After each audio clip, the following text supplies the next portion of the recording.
The first thing I noticed was not my mother's face. It was the empty chair. The Harper family table stretched across the center of the country club banquet room, covered in white linen, folded gold napkins, crystal water glasses, and little ivory place cards written in my mother's careful handwriting. My father sat at the head, his gray suit jacket buttoned like he was chairing a board meeting instead of Thanksgiving dinner. My sister Claire sat close to him, smiling like she had already won something. I was 39 years old, standing there with a pumpkin pie in both hands, and my name was not at that table. My mother, Linda Harper, stepped toward me before I could ask. "Natalie," she said softly, the way she always spoke when other people were watching. "There's been a small change." She pointed toward the back of the room, near the swinging kitchen doors. A single place card sat at a smaller table. Natalie, guest, not daughter, not sister, not Harper, guest. I looked at my father, Robert, waiting for him to correct her. He did not even lift his eyes. Claire gave me a gentle little smile, the kind that looked sweet, unless you knew her. "Please don't make this uncomfortable," she whispered. "Tonight is about family." Then my mother said the sentence I would remember for the rest of my life. "The main table is for real Harpers." The room went still. Forks paused. Cousins looked down. Someone coughed into a napkin. And I stood there, holding a pie I had baked the night before, like a fool who still believed love could be earned with effort.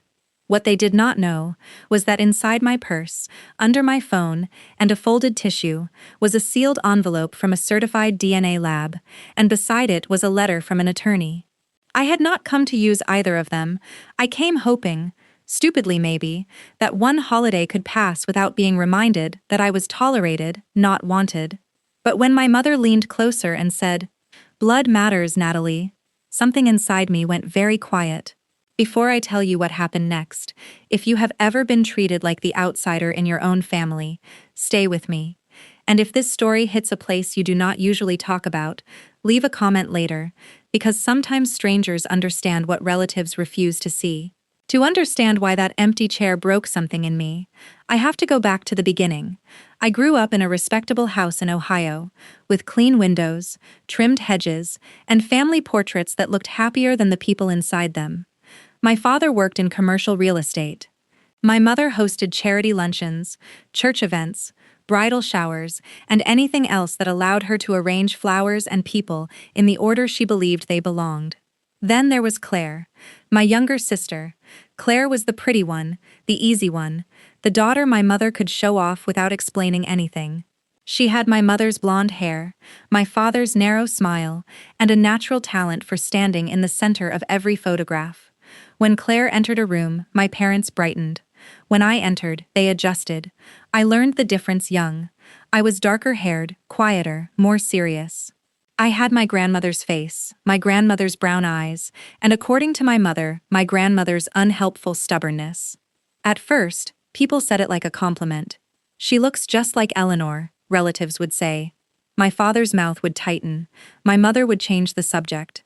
By the time I was 10, that resemblance had become something strange in the air, something people noticed but did not explain. Our family was built around appearances. At holidays, my mother planned seating charts like social strategy. At birthday parties, she decided who stood where for pictures.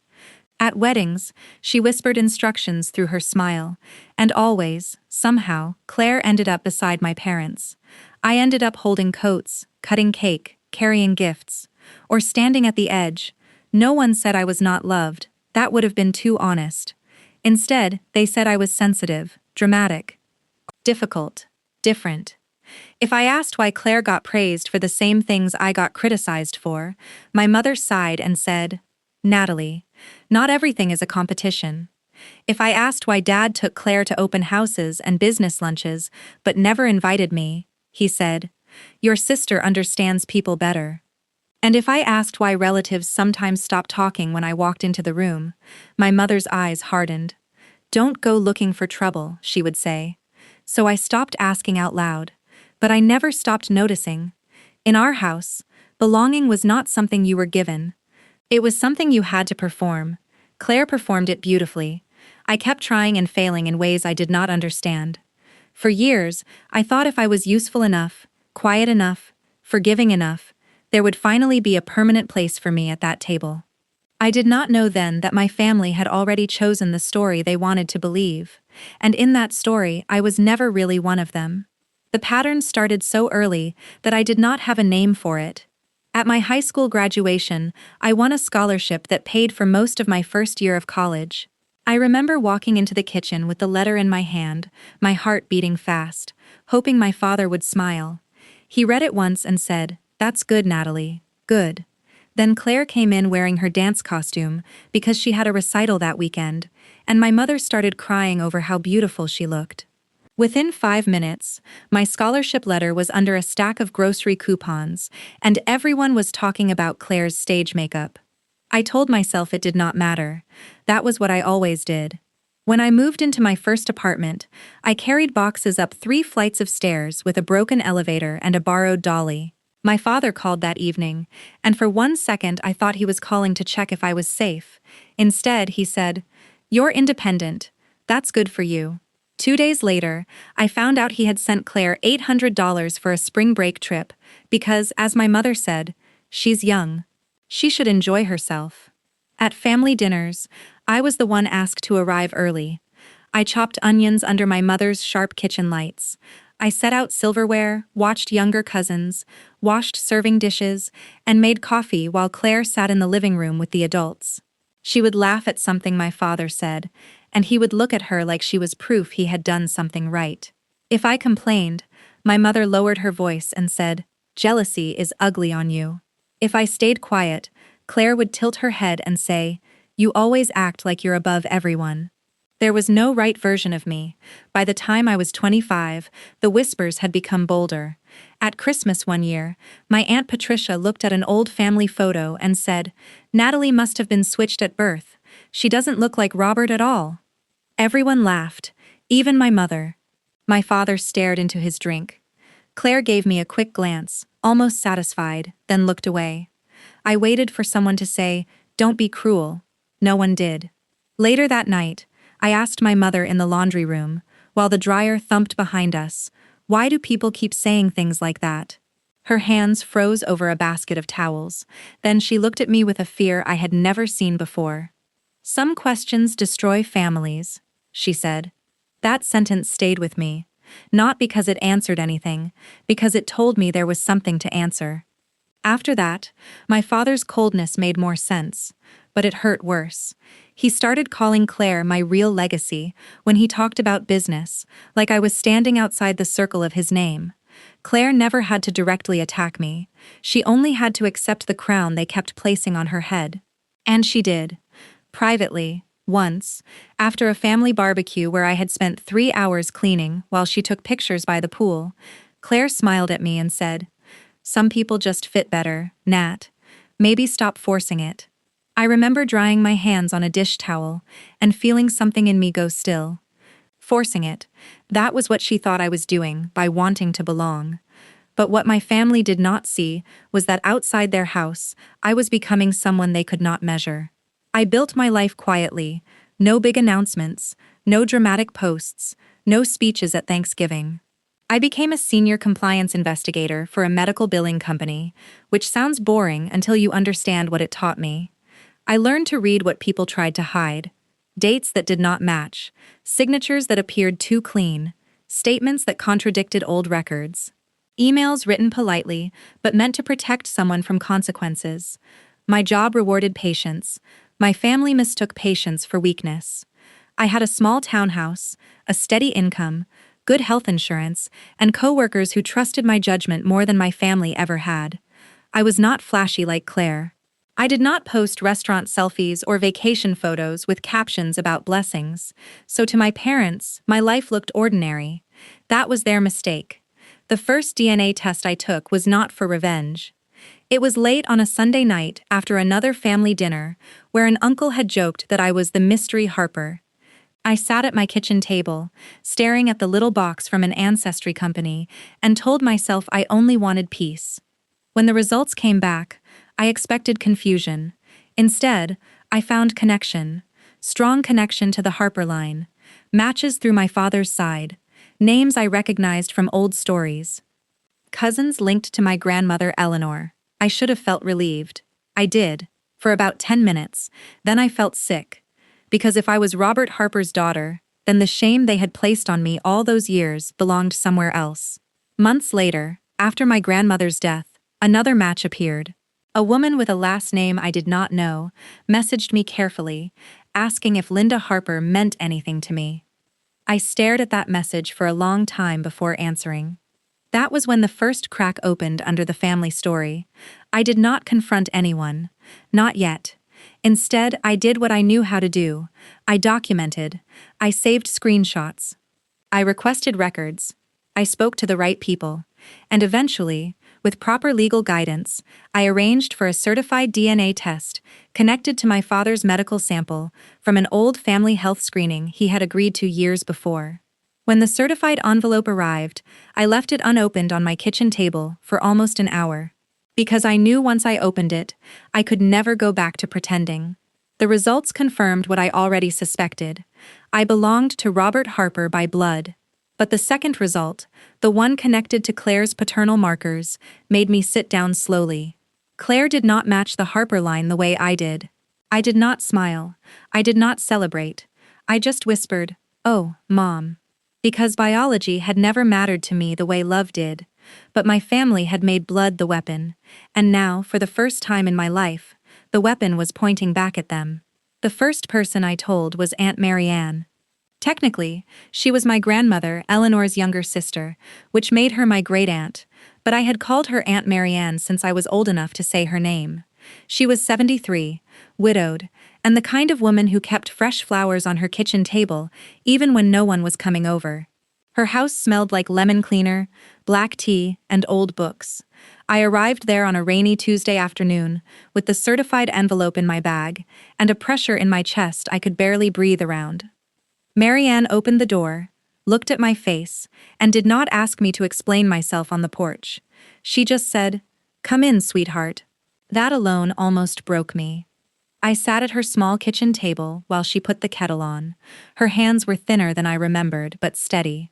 When I finally told her about the DNA results, about the Harper matches, about Claire, about all the years of jokes and silence, she did not gasp or call anyone names. She listened. That was one thing my family had never learned how to do. When I finished, she turned her teacup slowly between her hands and said, "I always knew they were making you carry something that did not belong to you." I stared at her. What does that mean? She looked toward the window, where rain was sliding down the glass in crooked lines. "Your mother was terrified of family secrets before you were even born," she said. "There were arguments, sudden quiet when people entered rooms. Your father almost left once, though no one ever spoke plainly about why." My stomach tightened. Did Grandma know? Marianne got up without answering right away. She walked to an old cabinet in the dining room and came back with a blue folder tied with a faded ribbon. Inside were photographs, letters, and a small note in my grandmother's handwriting. "Natalie has Eleanor's eyes. Robert would see it if Linda stopped filling his head with fear." I read that sentence 3 times. For the first time in my life, I felt grief for a version of myself who had never known someone was quietly defending her. Marianne reached across the table and covered my hand with hers. "Truth is not revenge," she said, "but it can set a person free." I told her I did not want to destroy anyone. She nodded. "Then don't. Let their own choices do the work." That was also the day she told me to speak to a lawyer. Not because she wanted a fight, but because the Harper Family Trust had language about biological descendants, inherited property, and future distributions. If Linda was willing to let a rumor shape the family, Marianne said, she might be willing to let it shape money too. I wanted to tell her my mother would never go that far, but even as I thought it, I knew I did not believe it. 2 weeks later, the Thanksgiving invitation came through the family group chat. "Dinner is at 6, Country Club main banquet room. Dress appropriately." That was all my mother wrote. No, "Can't wait to see everyone." No, "Natalie, can you bring pie?" No warmth. Just instructions. Thanksgiving had always been my mother's favorite performance. This year, she had rented a private room at the Fairview Country Club, the kind with polished floors, brass light fixtures, and staff who smiled like they had been trained not to notice family tension. It was supposed to be a celebration, but I found out through a cousin that my father planned to make an announcement after dinner. The sale of inherited land had closed. The trust was being updated. Claire and her husband Evan were expecting good news. I sat in my car outside Attorney Daniel Brooks's office the morning before Thanksgiving, gripping the steering wheel, telling myself to breathe. Daniel had handled part of my grandmother's estate. He was careful, soft-spoken, and not easily impressed by drama. When I showed him the certified test results, he read them twice. Then he leaned back and said, "This is not casual information, Natalie. This is significant." "I don't want to use it unless I have to," I said. He nodded. "That may be wise. But there is something else you need to see." He opened a folder and slid a copy of a written statement across his desk. My mother's name was at the bottom. Linda had submitted a statement suggesting there had always been uncertainty around my biological connection to Robert. She had used careful language. Nothing dramatic. Nothing that looked cruel at first glance. But I knew what it was. A knife wrapped in legal paper. "She's trying to exclude me," I said. Daniel did not soften the truth. "She is creating a record that could support that attempt." I left his office with the envelope in my purse, and a strange calm over me. Not peace. Something colder than peace. On Thanksgiving evening, I dressed in a navy sweater dress, simple earrings, and the black coat I wore to work. Marianne called before I left. "Remember," she said, "you are not going there to beg for a chair." I looked at the envelope on my kitchen counter. "No," I said. "I'm not." The drive to the country club took 20 minutes. I brought the pumpkin pie because old habits die slowly, even after they have embarrassed you. When I stepped into the banquet room, I saw the long table first, then the place cards, then the smaller table near the kitchen doors. And there, written in my mother's perfect handwriting, was the word that told me everything. Guest. For a few seconds, I honestly thought I had read it wrong. I stood at the edge of the banquet room, with my pie in my hands, staring at that small place card near the kitchen doors. Natalie. Guest. The word was written in my mother's beautiful cursive, the same handwriting she used on Christmas cards, wedding invitations, and sympathy notes. It looked polite. That made it worse. The main table sat under the chandelier, long and bright, with a printed sign in the center that read, "Harper Family." My father sat at the head. My mother sat to his right. Claire and Evan were beside them, already settled, already comfortable. My cousins, 2 aunts, and 3 uncles filled the other seats.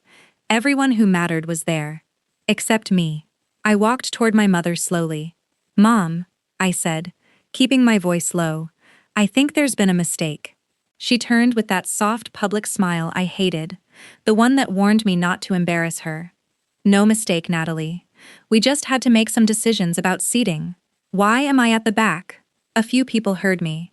My Aunt Patricia looked down at her water glass. My cousin Mark suddenly became fascinated with his napkin. Claire placed her hand lightly over Evan's and gave me a sympathetic look that did not reach her eyes. "Nat," she said, sweetly enough for the room to hear. "Maybe tonight is not the time to pretend we don't all know." My face went cold. "All know what?" I asked. My father finally looked up. Not at me exactly. More like through me. "This is a family matter," he said. I thought I was family. No one answered fast enough. That silence was an answer. My mother stepped closer, lowering her voice but not enough. "Tonight includes a trust announcement. Your father is making decisions about the Harper legacy. We felt it would be best if the immediate family sat together." Immediate family. I stared at her. "I am your daughter." Her mouth tightened.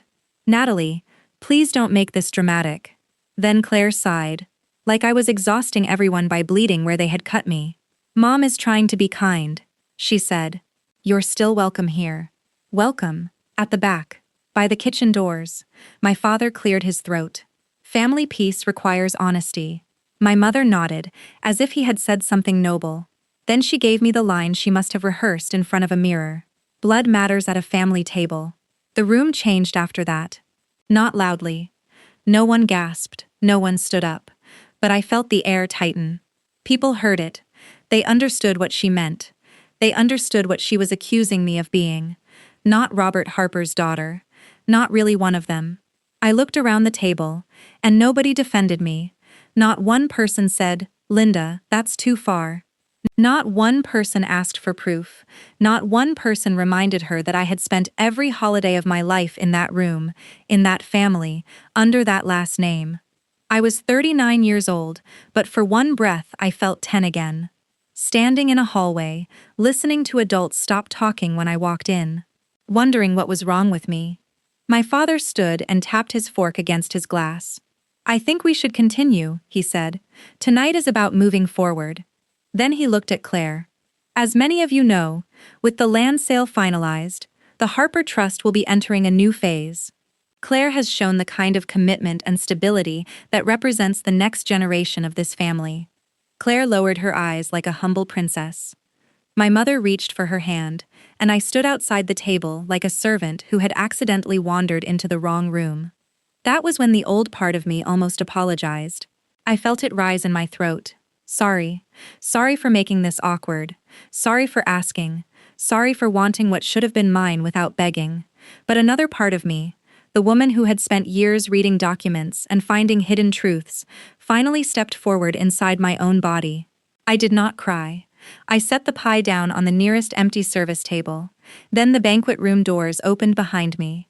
Aunt Marianne walked in, wearing a charcoal coat and a pearl brooch shaped like a leaf. Her eyes moved from my face to the back table, then to the Harper table. She understood immediately. She came to my side and touched my elbow. "Did they say it out loud?" she asked quietly. I nodded once. Her jaw tightened, but her voice stayed calm. "Then you know what choice you have." I looked at my purse hanging from my shoulder. The envelope inside suddenly felt heavy. Not because it was paper, because it was truth. I stepped into the hallway with Marianne. The noise from the banquet room softened behind the closed door, replaced by the distant clatter of plates and the hum of a vending machine near the coat room. For the first time all evening, I let myself breathe. Marianne stood beside me without rushing me. "You don't have to prove your soul to people who decided not to see it," she said. "I know," I whispered. And I did know. But this was not only about my soul anymore. My mother had submitted paperwork. My father was changing the trust. Claire was sitting at that table, ready to receive a legacy built partly on a lie. If I walked away quietly, they would not call it restraint. They would call it confirmation. I took out my phone and called Daniel Brooks. He answered on the second ring. "Natalie?" "They did it," I said. "In front of everyone." His voice sharpened. "What exactly did they say?" I repeated the words as clearly as I could. "Immediate family. Harper legacy. Blood matters." Daniel was silent for a moment. Then he said, "I'm at the club already. Your father scheduled a brief meeting with me after dinner about the trust documents. Do you want me to come in?" I closed my eyes. I had imagined this moment so many times, and in every version I felt angry. But standing there in that quiet hallway, I felt something else. Finished. "Come in," I said. "But I only want to use what is necessary." "That's the right approach," he replied. "Stay factual. No accusations you cannot support. No shouting. Let the documents speak." After the call ended, I opened my purse and removed the envelope. My hands were steady, which surprised me. Inside were 3 things. The certified DNA report confirming my biological relationship to Robert Harper, the copy of my mother's written statement implying uncertainty about my paternity, and the separate genetic finding that showed Claire did not connect to the Harper paternal line the way I did. That last page hurt to look at. Claire had been cruel. She had smiled while I was pushed away. She had enjoyed being chosen, but I still did not want to do to her what they had done to me. "I'll start with mine," I told Marianne. "Only mine." Marianne searched my face. "And if Linda keeps lying?" I folded the papers back together. "Then she can decide how much truth this room hears." A moment later, Daniel appeared at the end of the hallway in a dark overcoat, carrying a slim leather folder. He did not look dramatic. He looked professional, calm, real. That made the moment feel even heavier. I wiped my palms once against my dress, lifted my chin, and walked back toward the banquet room. When I opened the door, my mother turned first. Then she saw Daniel behind me. For the first time that night, Linda Harper's perfect smile disappeared. When I walked back into that banquet room, nobody spoke at first. It was strange how ordinary everything still looked. The candles were still flickering. The water glasses still caught the chandelier light. Someone's dinner roll was half torn on a bread plate. The Harper family sign still sat in the middle of the long table, like it had the authority to decide who belonged. My mother's eyes moved from me to Daniel Brooks. "Why is he here?" she asked. Daniel did not answer for me. I walked to the end of the table and looked at my father. "Dad," I said, and my voice sounded steadier than I felt. "Is tonight's trust announcement based on the claim that I am not your biological daughter?" The room went silent so quickly I could hear the kitchen doors swinging behind me. My father's jaw tightened. "This is not the place. You made it the place," I said. "You removed me from the family table in front of everyone." My mother stood. "Natalie, you are being emotional." "No," I said. "I'm being specific."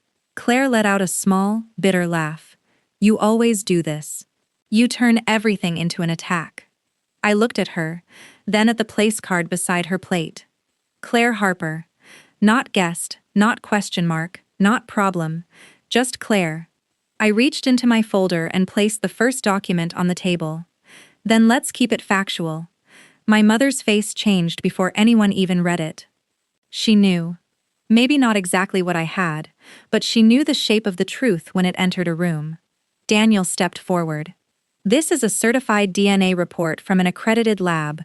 It confirms Natalie Harper as Robert Harper's biological daughter, with legal certainty." No one moved. My father picked up the copy like the paper might burn him. His eyes scanned the page once, then again. The color drained from his face slowly, like someone had opened a valve.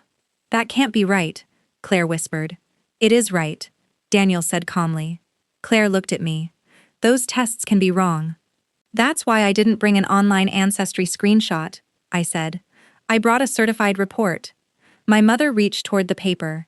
Daniel placed another copy in front of her instead. "Please use this one." That small correction embarrassed her more than shouting would have. Aunt Patricia covered her mouth.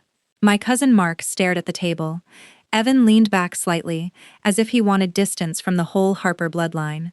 My father finally looked at my mother. "Linda?" That one word did more damage than any speech I could have given. My mother straightened her shoulders. "Robert, she is doing this for money. Can't you see that? She waited until the trust announcement because she wants to humiliate us." I almost laughed, but there was nothing funny about it. "You submitted a written statement questioning my paternity," I said.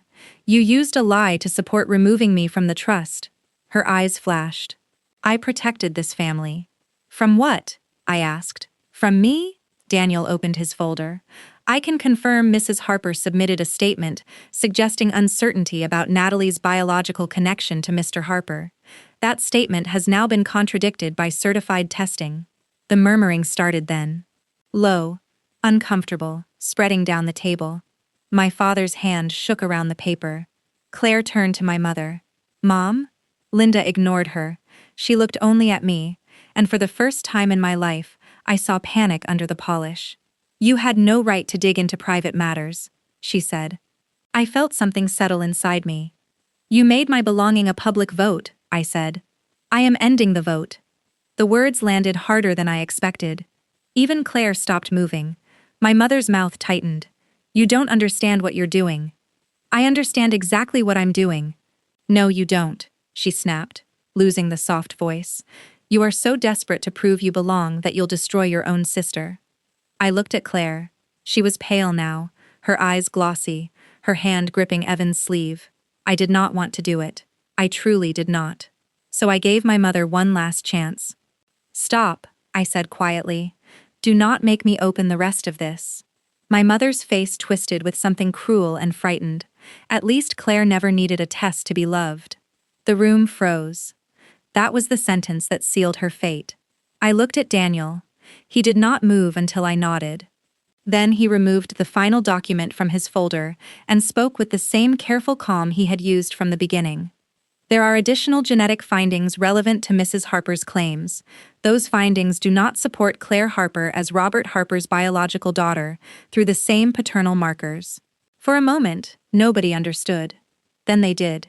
Claire made a sound like the air had been knocked out of her. Robert pushed his chair back, but did not stand. Linda gripped the edge of the table with both hands.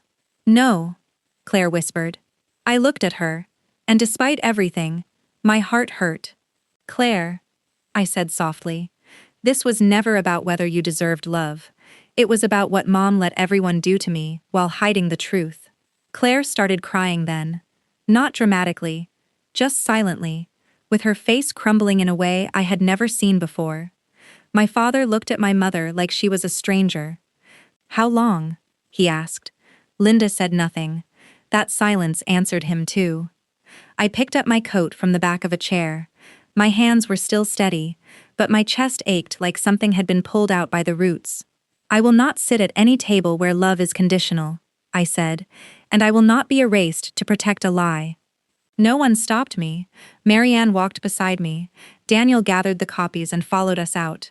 As the banquet room door closed behind me, I heard my father say my mother's name again, but this time it sounded broken. The truth had not shouted, it had simply sat down at the table they removed me from. The consequences did not happen all at once. That is not how real life works. There was no judge banging a gavel the next morning, no instant victory, no dramatic scene where everyone suddenly understood my pain and begged on their knees. But the damage began immediately, because lies that depend on silence do not survive witnesses. The next morning, Daniel filed a formal notice challenging any trust changes based on my mother's false statement. My father postponed the announcement that had been planned for Thanksgiving night. A week later, he withdrew the version of the trust update that would have pushed Claire forward while quietly reducing my position. For the first time, my name could not be moved to the back of the room without consequence.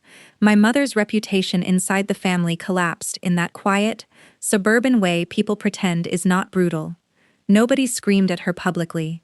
They simply stopped letting her control the story. Aunt Patricia called Marianne, cousins texted me, awkward apologies. One uncle admitted he had heard rumors for years and regretted not speaking up. Regret always arrived after the damage was done. Claire's first messages were angry. "You ruined my life. You did this on purpose. You could have told me privately." I stared at those texts for a long time before answering. "Your identity is not the problem. Mom's lie is, and so is the fact that you were willing to benefit from it when you thought it only hurt me." She did not reply for 3 days. My father called 7 times that first week. I let every call go to voicemail. His messages were not apologies at first. They were shock, confusion, excuses. "I didn't know, Natalie. Your mother made me believe. I need time to process this." I wanted to throw my phone across the room. Because I had needed time too. 39 years of it. The legal review moved slowly but firmly. Daniel confirmed that I could not be excluded from the trust based on the false paternity claim.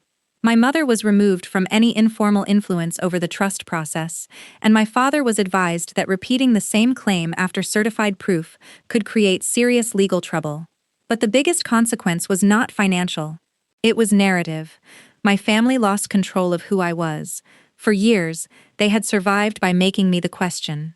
The outsider. The difficult daughter. The one who did not quite fit.